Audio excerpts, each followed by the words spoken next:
What would happen if Luffy ate a different devil fruit instead of the Gomu Gomu no Mi? How would the One Piece story develop if Luffy has eaten the Goro Goro no Mi? Would he have gotten to know his nakama at all? Who would be in his crew then? Let's find out. To make the whole adventure a little more interesting, Luffy takes on the role of Eneru in the story, and we write Eneru out of the story. This means that Luffy's adventure begins on the Sky Island Birke, where he eats the thunder fruit like Eneru. In this timeline, he also receives it as a gift from Shanks, who found the fruit during his time on Birka. The simple reason for this is that I want to change this format a little bit. In the past, I felt like Luffy was having the same adventure just with a different ability, and this was kind of boring. In this timeline, he really experiences a whole new story with a whole new devil fruit. After Luffy receives his new devil fruit from Shanks, Luffy wants to travel with him. But Shanks made it clear to him that Luffy is still too young for that. When he is older and stronger, he can start his own adventure. Luffy then announces that he will become the king of the pirates. After Shanks leaves with his crew, Luffy has a slightly different childhood here than in the original timeline. Although Luffy lives on Birka, he occasionally travels to Skypia to explore the Sky Island. His new thunder abilities make this very easy. His dream is to one day travel to the Blue Ocean. On Skypia, Luffy becomes friends with some of the inhabitants, among others with Konis and Pagaya. This also leads to some conflict with the Shandians, but over time Luffy also makes friends with them. He even befriends Vipa. Because Eneru does not exist in this timeline, there's also no war against the Shandians. This makes life in Skypia much more relaxed. How great life can be when you're not enslaved by a self-proclaimed god of thunder with earlobes that are far too long and who resembles a certain American rapper. But there's one difference. Skypia still gets attacked by 4 priests. 9 years have passed since Shanks' departure. The 4 priests who worked previously for Eneru in the original timeline also try to take over Skypia in this timeline. But thanks to Luffy's thunder abilities and the help of the Shandia, they are able to defeat the priests. Although they all have mantra, aka observation haki, they don't stand a chance against Luffy's Logia abilities, because none of them actually has armament haki. This makes Luffy's abilities very broken, especially in this first part of the story. Luffy and Viper are celebrated as heroes, another year passes and Luffy sets off to begin his adventure in the Blue Sea. Over the past 9 years, Luffy has learned how to use his devil fruit. With the help of his fruit, he can now fly and be conducted through gold and metal. But before his adventure begins, he wants to recruit his first crew member. Luffy asks Viper to join the crew, so they can find the One Piece together. Because there's currently peace on Skypia, Viper has no duty to his ancestors. The chief elder encourages Viper to travel with him. Luffy is pleased that he has recruited his first crew member. Viper becomes a bit like Luffy's Zoro. They two say goodbye and begin their journey. But first they have to get away from Sky Island. Luffy has a funny idea. He grabs Viper and simply jumps down the Heaven's Gate with him. Viper's eyes fall out of his face and Luffy just laughs. The two of them fall and fall and fall. But just before they hit the sea, Luffy grabs Viper and transports him with him towards the nearby island. While Luffy transforms into lightning, he's able to grab others. The two end up in Jaya. This is more or less the closest island to Skypia. From here, Luffy and Viper can now plan their adventure. The two quickly realize that they need a few things for a trip on the Grand Line. They need a navigator, a ship and a crew. The search for a navigator begins. In this timeline, Luffy is not traveling in the East Blue and therefore he will not recruit Nami into his crew. Some bad things happen in East Blue because Luffy wasn't born here. Buggy has captured more of Orange Town, Zoro starves to death in Shell's Town, Usopp and the inhabitants of his homeland are killed by pirates. Sanji survives because they feed Don Krieg and his crew, and Mihawk takes over the rest. Nami and her village on the other hand are also murdered by Arlong. It feels like every one of Luffy's nakama from the original timeline dies. But now back to Jaya and Luffy and Viper. Where can the two of them find a navigator? I think the answer here is quite simple, because the descendants of a legendary liar lives on Jaya, namely Maru and Cricket. Luffy and Viper bump into Mazira and Shoujo by chance. The two bring our heroes to Cricket. A very sweet meeting takes place between the descendants of Maru Noland and Kagara. Cricket talks about the history of Nolan and the Golden City in the sky. Viper recognizes the story immediately and confirms to Cricket that the Golden City really exists. Nolan and Kagara really were friends in the past and Nolan really did find the Golden City. He's not a liar at all. Cricket starts to cry. His lifelong dream has finally come true. Also in this timeline, Luffy helps Cricket fulfill his dream. The two of them are looking for a navigator. He may not be the best at the job, but Cricket can navigate. So he joins the crew alongside Mazira and Shoujo. Within a day, Luffy and Viper have already found a navigator and build up a small crew. Now all they need is a ship. Our heroes make their way to Water 7. According to Cricket, they can get a new ship in the City of Water. The 𝚲𝚘𝚙𝚒𝚆 Alliance takes our heroes to Water 7. Once they arrive in Water 7, our heroes come into conflict with the CP9. In this timeline, Robin is still working for the Baroque works, that's why she is not yet being hunted by the world government. But Frankie is caught by Lucci and co. and taken to Ines Lobby. Iceberg asks Luffy to help Frankie. In return, he would get a new ship from them. Since this alternative Straw Hat crew has no money, Luffy gratefully accepts the offer. But Viper and the others are against it. If they save Frankie, they are enemies of the world government. But Luffy doesn't care. Frankie shouldn't be captured just because he could build a ship that could destroy the world.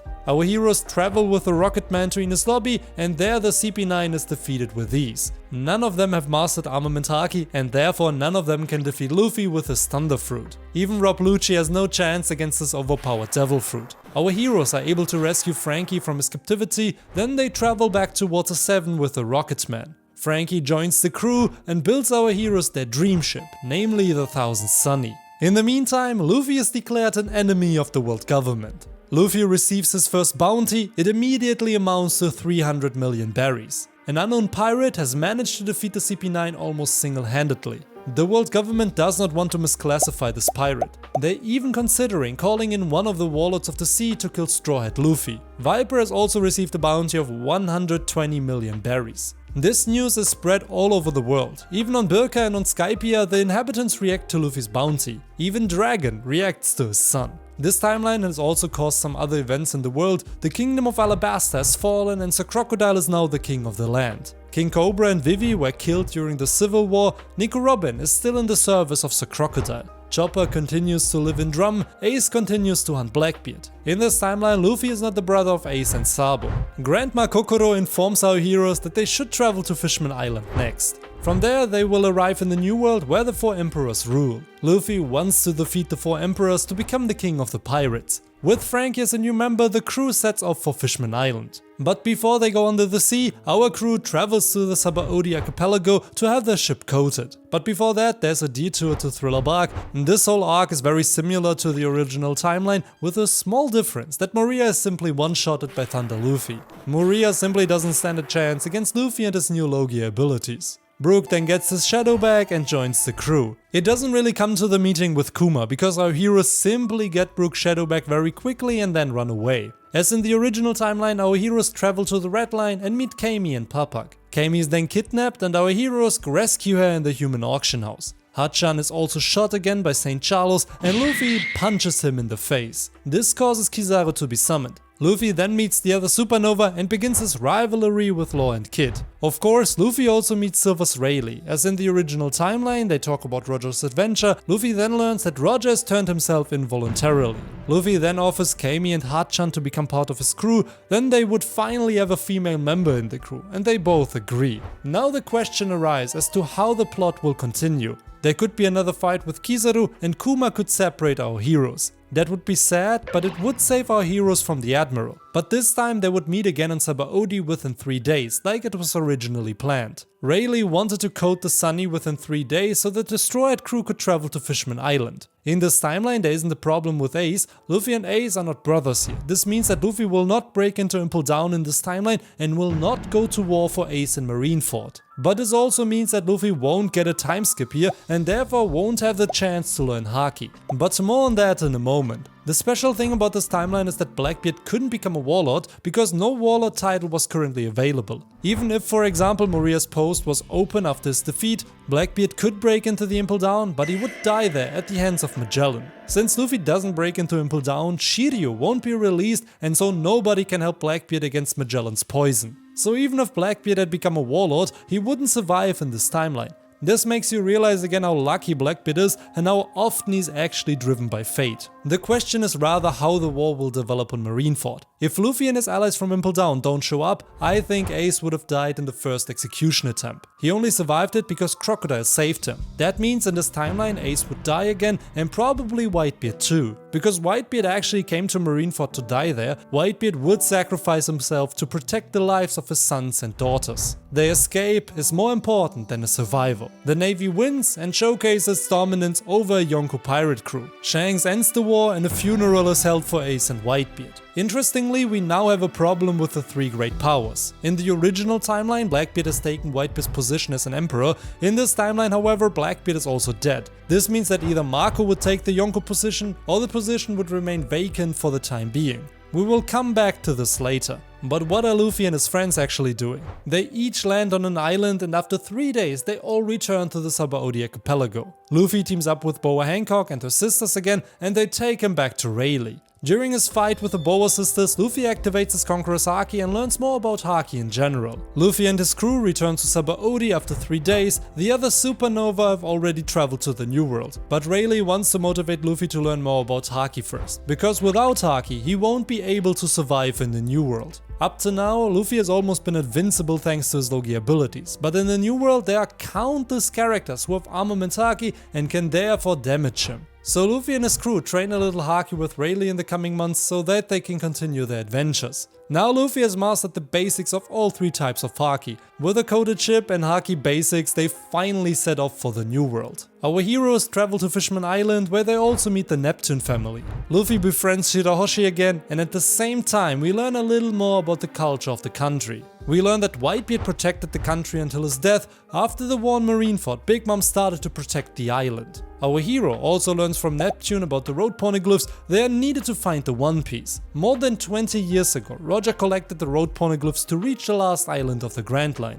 But there's a very big problem here. Luffy actually has no member on the crew who can decipher poneglyphs. In theory, this means that his current crew cannot find the One Piece. Interestingly, Neptune has heard rumors that one of Big Mom's daughters belongs to the Three-Eyed tribe. This nearly extinct tribe was able to decipher poneglyphs. Maybe Luffy can ask Big Mom for help. Let's be real, that's probably the most stupidest idea you can pursue. But Luffy wants to face all the emperors at some point anyway. So why not take direct action against Big Mom and recruit a new crew member at the same time? His whole crew is against it, but Luffy is up for this new adventure. So the Straw Hat crew's next destination is decided. Our heroes leave Fishman Island and arrive in the New World. There they see an island with nothing but thunderstorms. Of course, Luffy wants to go there immediately, but he is stopped by his crew, and Luffy is then very sad. With the help of the Eternal Post, they then travel to Totoland. Sanji has survived in this timeline, and the Windsmoke family wants to use Sanji to expand their influence with Big Mom. Sanji and Pudding are getting married. In Chocolate Town, our heroes learn about the wedding. Of course, this annoys Luffy, because if Pudding gets married, she will certainly not become part of his crew. Luffy just does what Luffy likes to do. He wants to crash the wedding. Maybe he can recruit this Sanji into his crew as well. Viper just wonders who he has actually joined here. When somebody told him they were going to have cool pirate adventures, he didn't think they were going to crash weddings. But that's just part of a pirate career in One Piece. In this timeline, Luffy is not yet an enemy of Big Mom, and he didn't have to sneak undercover into Totoland. This means there's no direct fight with Cracker. However, Luffy then gets to know Capone Badge. He remembers that he was also one of the supernovas on 𝚬𝚑𝚑𝚝. Luffy provokes him a little bit by telling him that he became a subordinate of an Emperor's pirate crew. Capone Badge makes Luffy an offer he can't refuse. He also wants to crash the wedding. He plans to assassinate Big Mom. The wedding then takes place as in the original timeline, but shortly before the kiss, Sanji is attacked. However, he's able to evade it. In the meantime, the Straw Hat crew jumps out of the wedding cake. The assassination on Big Mom fails, but also the assassination of the Windsmokes fails. Our heroes confront the Big Mom pirate crew together with the Windsmokes, but they don't really stand a chance. Most of Luffy's crew members are no match for Big Mom's children. Katakuri, Cracker and Smoothie make short work of them. Only Luffy stands a chance. His Logia Devil Fruit is so destructive that even the sweet commanders have to watch out. Luffy then uses a similar attack to Enero to defeat his opponents and allow his friends to escape. The whole thing seems to work. While the huge thunderball falls on the chateau, our heroes take off. Sanji wants to escape with Luffy. We learn that he was blackmailed by his family to enter into this marriage. Pudding, who fell in love with Sanji shortly before the wedding, also wants to join Luffy's crew. After all, she was treated extremely badly and bullied by her family. Pudding and Sanji then join the crew. While our heroes fly with Luffy to their ship, we see Big Mom and Zeus dissolve the huge thunderball and begin their hunt for Luffy. On the Thousand Sunny, Katakuri is already waiting for our heroes. And then again a battle ensues with Luffy in the Mirror World. Raijin Luffy against Mochi Katakuri. The rest then flees on the Thousand Sunny, and this is similar to the original timeline. Luffy learns the Advanced Observation Haki through the battle with Katakuri.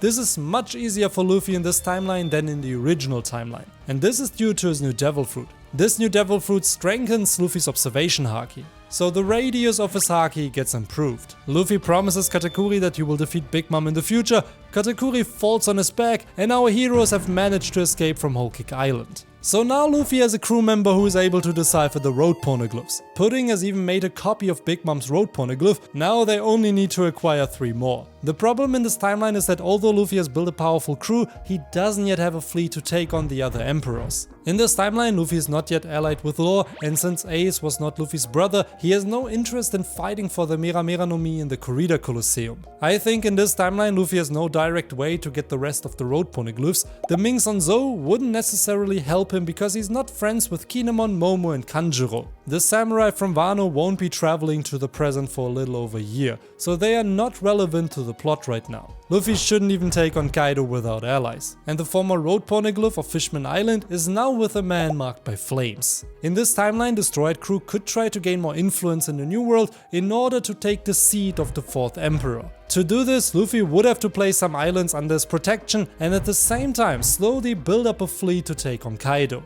If Luffy manages to do that in the coming years, I think there's a good chance that he could face the other emperors, find the missing road poneglyph and become the king of the pirates. And this is Luffy's adventure with the Goro Goro no Mi. Which devil fruit should Luffy eat next? Let me know in the comments. And if you like this video, why not watch this video next, where Goku has an isekai adventure in One Piece. Thanks for watching and see you in the next one. Take care.